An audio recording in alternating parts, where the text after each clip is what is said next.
Hey, listen to Wrestling Roundup on FreeFM, ArrowFM, and NPR. As always, I'm Grady, and live on Skype we got Josh. Hey. We got a fair chunk to get through, so let's just start cracking on Halloween Havoc Night 2. We're going to do just the hits, but we know we got some main roster implications since Dominic Mysterio is down here, NXT North American Championship, successfully defending it against Nathan Frazier, but not successfully defending himself against an attack from Wesley. Which killed a potential story that I would have liked to have seen. Yeah, it's nice to see Wesley back, but I would have liked to see him be the assailant on Trick Williams.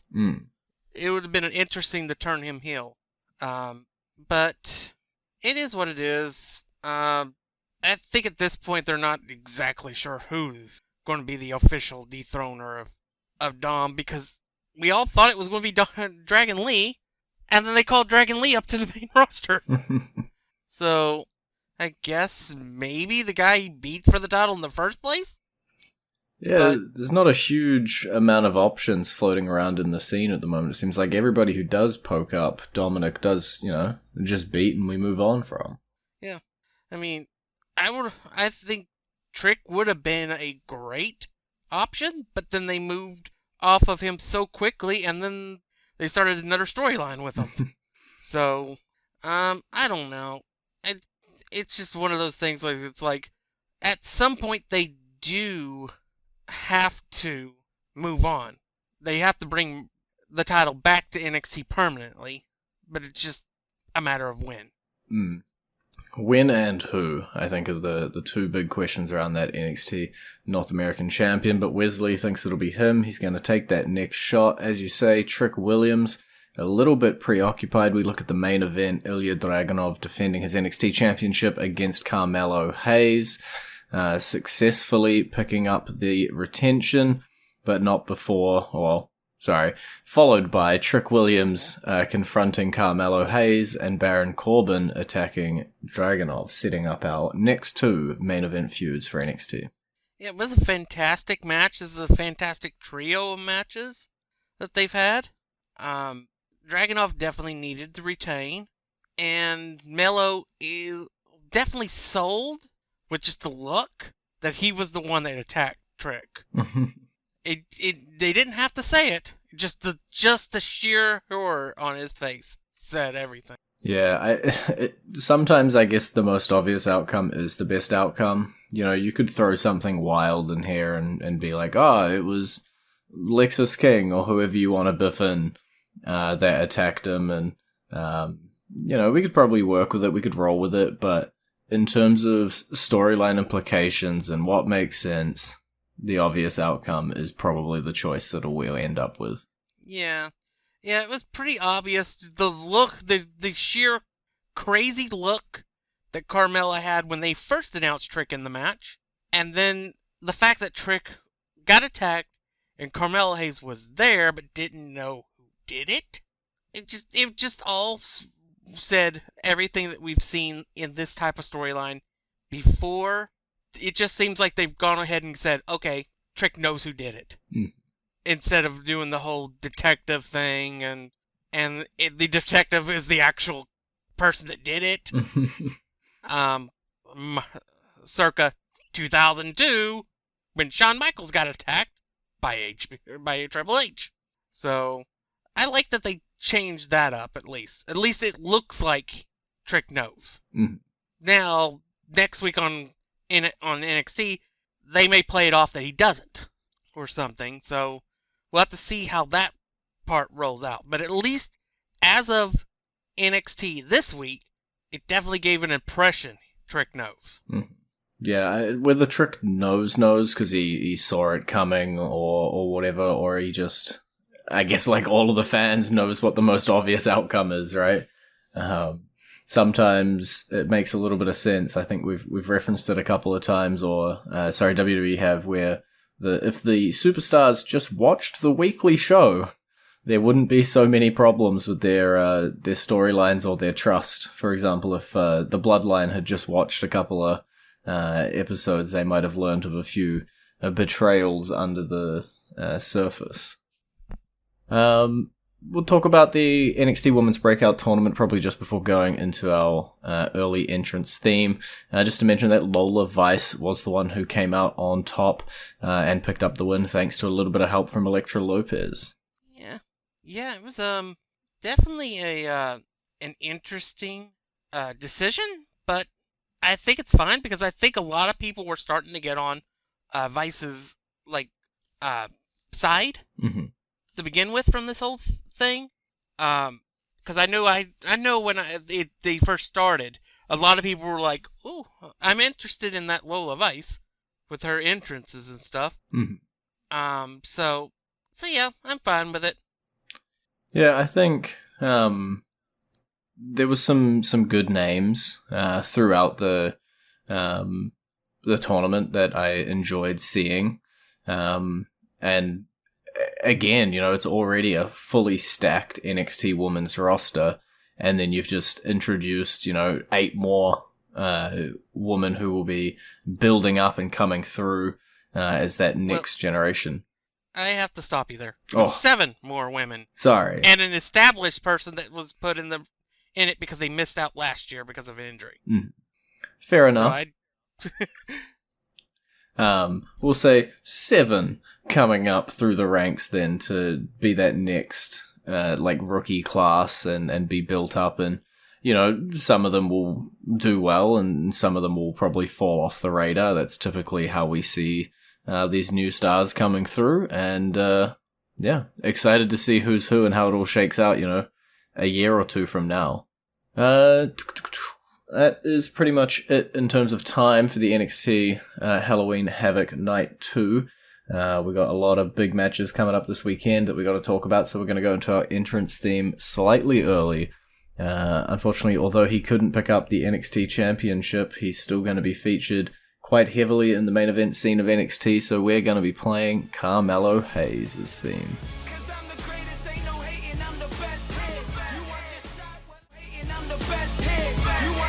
And you're back to Wrestling Up on FreeFM, ArrowFM, and MPR. I'm Grady, he's Josh. Next weekend, or this weekend, I guess, we've got 8 matches. Pre-show match we'll probably have to skip for time, just to cut through all of these massive title matches and singles matches. So let's just start getting rolling on this. Bianca Belair, she thinks that she is ready to take on Io Sky for the WWE Women's Championship. Yeah, it's interesting. Definitely I think Io retains here, but I wouldn't put it past anything with WWE. There is definitely a strong. There's definitely, when it comes to Bianca Belair, there's always a strong chance she wins. I mean, just look at the triple threat match that she won the title in the first place that allowed Io to cash in. So yeah, this match makes sense obviously because, as you say, Bianca Belair was cashed in on. I don't know if I want it to be all reversed up. Bianca goes away for a little bit, comes back, immediately picks up the title. I think Io Sky's been doing great. I think we're still slow burning Damage Control's breakup. I think we mentioned a couple weeks ago the potential of Kairi Sane floating around. And Bianca Belair did just hold the title as a face for a lengthy amount of time and took on all the challenges. I don't really think that if Bianca picked the title back up, things would be massively different. She'd still have mostly the same line of people behind her and the same sort of feuds to set up. So as far as Bianca Belair still as a face, not quite interested in her picking up the title again off of Sky. That didn't stop them from putting the title back on Becky Lynch when she returned. That's true. That is true. I would not be surprised. I'm just not interested in it. Yeah. I think Io's time for the championship, I think will remain probably through WrestleMania. Okay. After that, I have no idea how much further it will go. But I think she walks into WrestleMania as champion.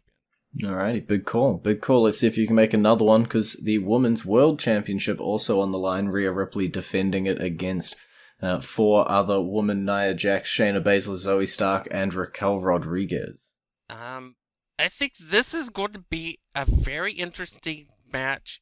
On how it comes out will tell us a lot about what they're going to be doing for the next 4 months, 5 months, wherever long it is to get to WrestleMania. If anybody but Rhea walks out with this title, that means that the story, as far as Judgment Day goes, is on its last leg. If Rhea walks out as champion, I have no idea what their plans are. Because this is killing pretty much her entire division in one match. Yeah, again, we sit down and we think about what big feuds could Rhea have. She just finished off her feud versus Raquel. Shayna Baszler got that Rousey rub. She was ready to go into that main event division. Nia Jax, recent return, ready to head up there as well. Yeah, I could see a Rhea Ripley sneaky retain. It's a fatal 5-way match, easy to do, no DQs, slide in, get the win, slide out, still potentially move on to a feud with Jax or with Baszler. But yeah, it is her strongest contenders standing up against her. The odds seem insurmountable, which means she will probably surmount them. Yeah, I still think Rhea's eventual opponent that may end up actually toppling her is, as much as I hate to say this, and I think you know what I'm going to say. Oh, yeah. Becky Lynch. It's what makes the most sense. Yeah. But I do think we have to wait, 4 or 5 months to do that. I don't think the Rumble's required. Maybe it's used. We'll have to wait and see. But I feel like having that match before then isn't going to be, as impactful, especially if we are trying to wrap up the Judgment Day storyline. We've got to get through Survivor Series. We've got to get through some other stuff. It feels like once Rhea Ripley loses her title, as you said, that is the beginning of the end. The de facto leader crumbling. And so we'll have to wait and see what happens on that front. But my gut feel and my prediction is Rhea Ripley walking out with her title. Yeah, I'll agree. I'll pick Rhea to retain. And sticking my wild card will be Nia Jax. Fair enough. I think it'll be Jax or Baszler if she does end up dropping the title. But sticking with the Judgment Day, Damian Priest, he's got himself a match against none other than Cody Rhodes. Yeah. Another big showcase. Yeah, another big showcase. I'm honestly surprised that the briefcase isn't on the line, to be honest. I think that actually might be something that might happen down the road. I think Damian wins here. Okay. Only because I think it won't be clean. It's the Judgment Day. Will it ever be clean? Yeah, because of the Judgment Day. Yeah. But I think that might lead to Damian Priest versus Cody Rhodes for that brief. And if that happens, that's how Cody gets to Roman. Yeah, we are still trying to ride our way to that. We do see some 5-on-5 match coming up at Survivor Series, be it War Games, be it a 5-on-5 tag team matchup, some sort of Judgment Day Bloodline amalgamation versus the good guys. Cody Rhodes at the helm. Still plenty of time to get from A to B. And then, once we hit the new year, we got Royal Rumble. We got Elimination Chamber, we got WrestleMania, we got plenty of different opportunities for matches like that, I think.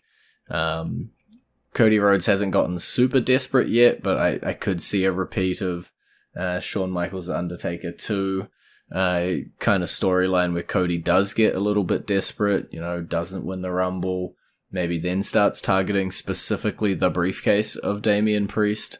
But yeah, in terms of this match, for me, it's a coin flip on what way they want to go.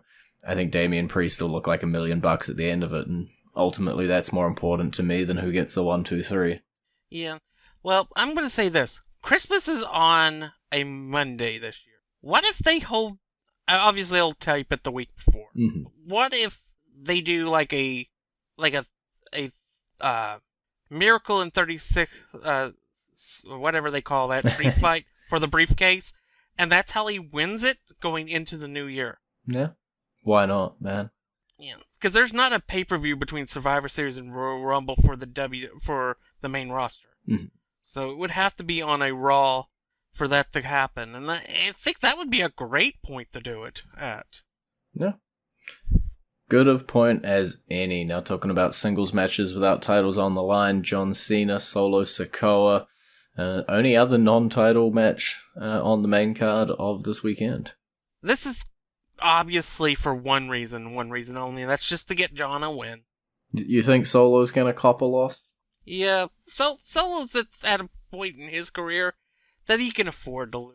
That he's not as important as other people that would be taking the loss to Cena. Mm. So I think Solo is unfortunately a sacrifice in this case. And it also, I think, will give more credence to Solo starting to question Roman. Mm. Because I don't expect Roman to help him. Of course not. I think Jay will try, or not Jay, Jimmy will try, but I think in the end, Cena will do Cena things and overcome the odds. And I guess when we're talking about Cena doing Cena things, do we think this is the end for a little while now? Or do we think that he's going to continue across? Do we think he's going to be at that Survivor Series 5-on-5 match? How do you think that's all going to shake up with John Cena's short-term future?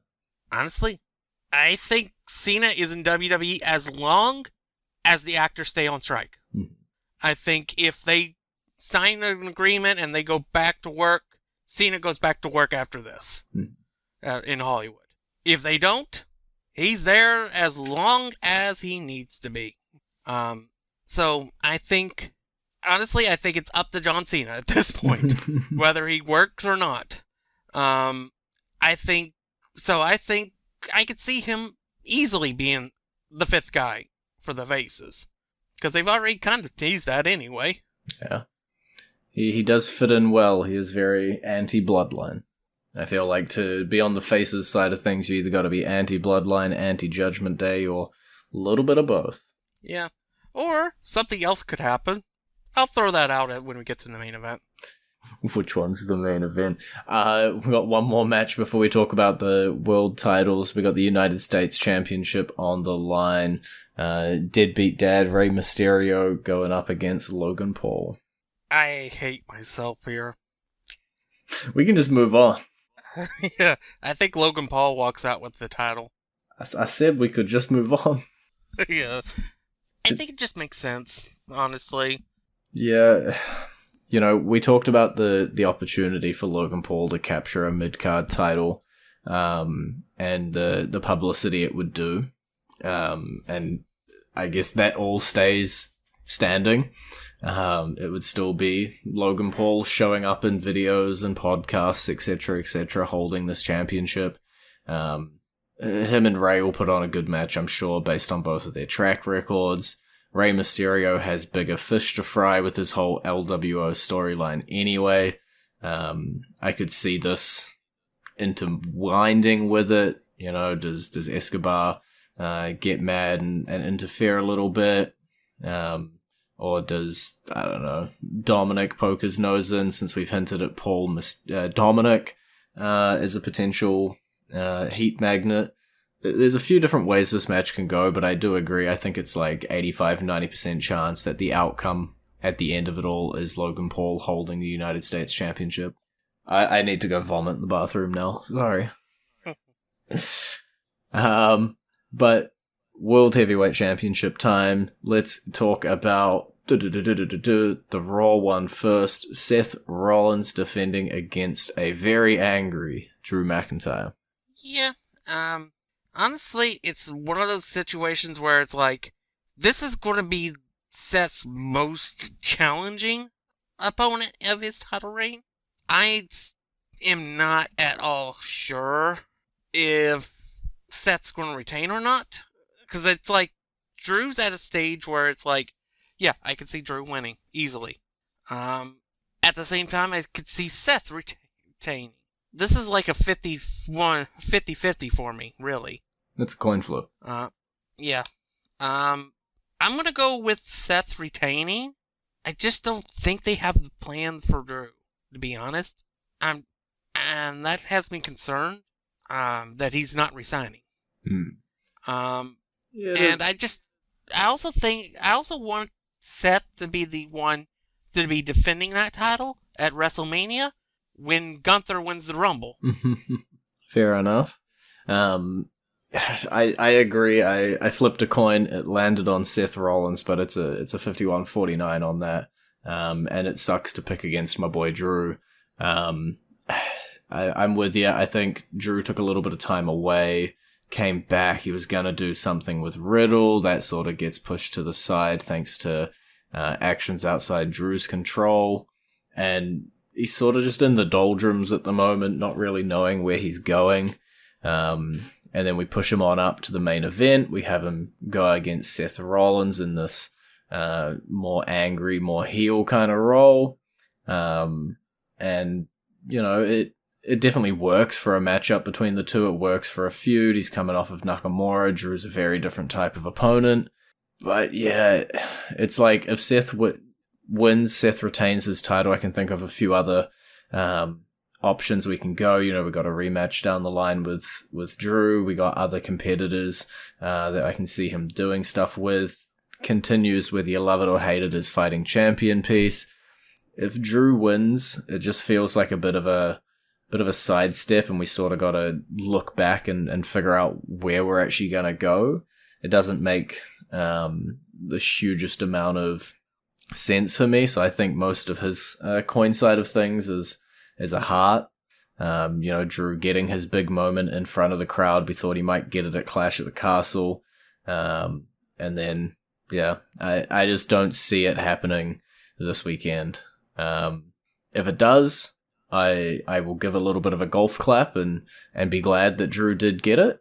But if it doesn't, I'll just sit there nodding as Seth Rollins moves on, either to a rematch or to his next opponent. Alright, that was me talking for too long, so it's your turn to talk. Undisputed WWE Universal Championship, Roman Reigns defending against LA Knight. First off, I don't think there's a universe that LA Knight retains or wins the title. I just don't think that that's going to happen. I will say there will be several moments that LA Knight will come close. He'll probably will hit his finisher on Roman, but something will occur and it will cause he'll either not get a 3 or some sort of interference will run amok. Ref bump. And yeah, and it won't result in the 3 being completed. Roman will retain. Now, I'm going to take that's my realistic. I think at that point, I think either Solo results in LA Knight or they introduce somebody else from the bloodline to help. Now, fantasy booking hat. Why don't they turn John Cena heel by having him screw LA Knight? Good luck with that. Yeah. I mean, it would be something different. It would give Cena a chance to further work with LA Knight and get him further up the card, and thus making a match like this make sense for happening down the road. And I think it would just be something that they could do to work if they're going to keep Cena around for a little bit longer, which, as we said earlier, we don't know for sure, but as long as the actors are on strike, I expect Cena to be in WWE. Mm-hmm. So that would be one thing I think people wouldn't see coming. And the whole thing about them pointing out of him being the greatest of all time, announcing it constantly and stuff, that's an arrogant thing to do. That's something that happens for a heel, not a face. Yeah. What if that is something they do? Yeah, I can't, poo-poo the idea. It's a possibility. There is 100,000 possibilities. The one thing that I would definitely agree with you on is that LA Knight doesn't win this match. that it will be Roman Reigns still holding that undisputed WWE Universal Championship at the end of the night. Barring maybe a cash-in. A cash-in might be more likely than an LA Knight win, honestly. And they're both vastly unlikely, barring supernatural intervention or injury. Which I will say this: if a cash-in does happen, it's happening in the World Heavyweight, not this match. Yeah, so I'm going to take the obvious outcome. I'm going to go with what you outlined at the start. LA Knight having a really amazing match, star-making performance, but ultimately Roman Reigns continuing his reign of terror. That's pretty much all we can say on the matter because we have run out of time for this week. We'll see all of these cool matches next weekend. It's been great talking to you. Visit our Facebook page, facebook.com/wrestling R&D up, our YouTube page, Twitter page first, twitter.com/wrestling R&D up. I'm getting ahead of myself. I really want to pump out that YouTube page, which is youtube.com/wrestling R&D up. And we will see you next week.